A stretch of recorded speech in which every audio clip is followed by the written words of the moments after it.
This is Ken Ferry with this week's Boots in the Field. Traveled out to Ames, Iowa this week to talk to a group of farmers out there that were from pretty much the whole state of Iowa. And on the flight in, as well as talking to the farmers at the meeting we're at, looks like some pretty fantastic corn.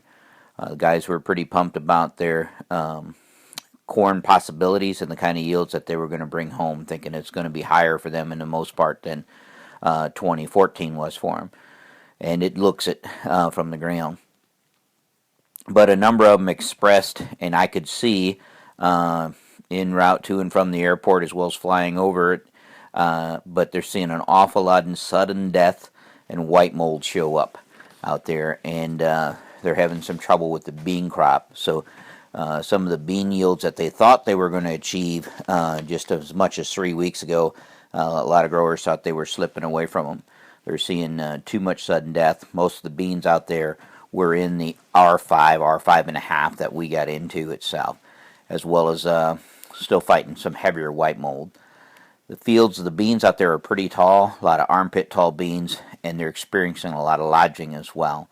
So, and of course, they did receive 6 inches of rain this week there in the Ames area, and that's going to make the sudden death more aggravated as far as they're going to see more sudden death issues within that stand. So their expectations on bean yields are coming down fast, but they're still pretty pumped about their corn crop out there itself. Here at home, these fields are really changing fast.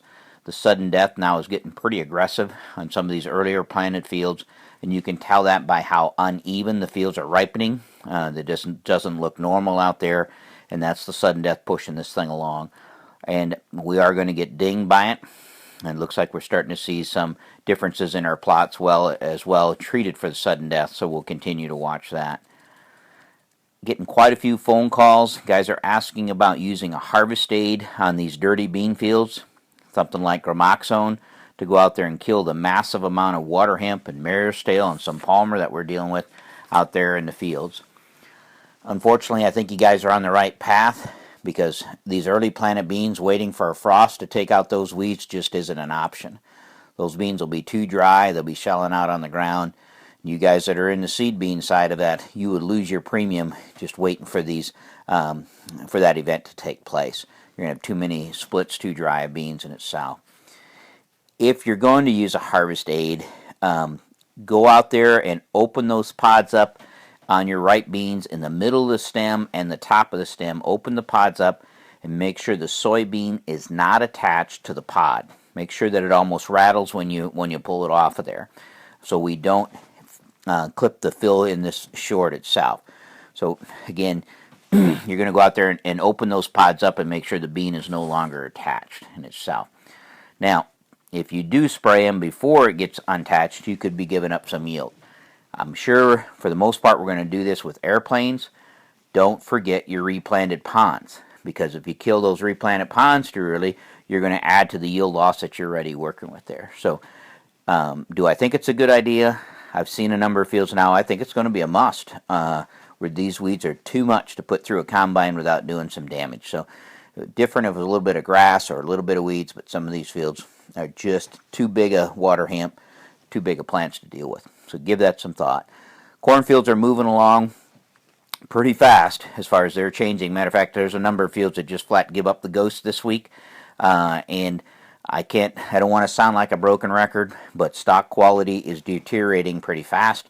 Probably still a week or two away from what we call the doomsday letter as far as what kind of standability issues you're going to have. But continue to do your stock quality test. Get out there and push on those corn plants and see which ones are going to have to come out of here first. Some early field reports coming in from actual field yields that are coming in. Not too impressive. Looking at moistures in the mid-20s. We've had 4 field reports coming in, or 4 field averages. One at 200, the other 3 between 130 and 140. And one of those 140 bushel field averages was expected to go 200 before they started the harvest. So it was a pretty big surprise from that perspective. So not much to report there in yield, but the initial field reports coming in that we do have, a little bit disappointing for the guys. So we'll kind of keep you posted as this thing gets in a bigger swing next week in a lot of different areas. keep her safe, and we'll talk to you next week.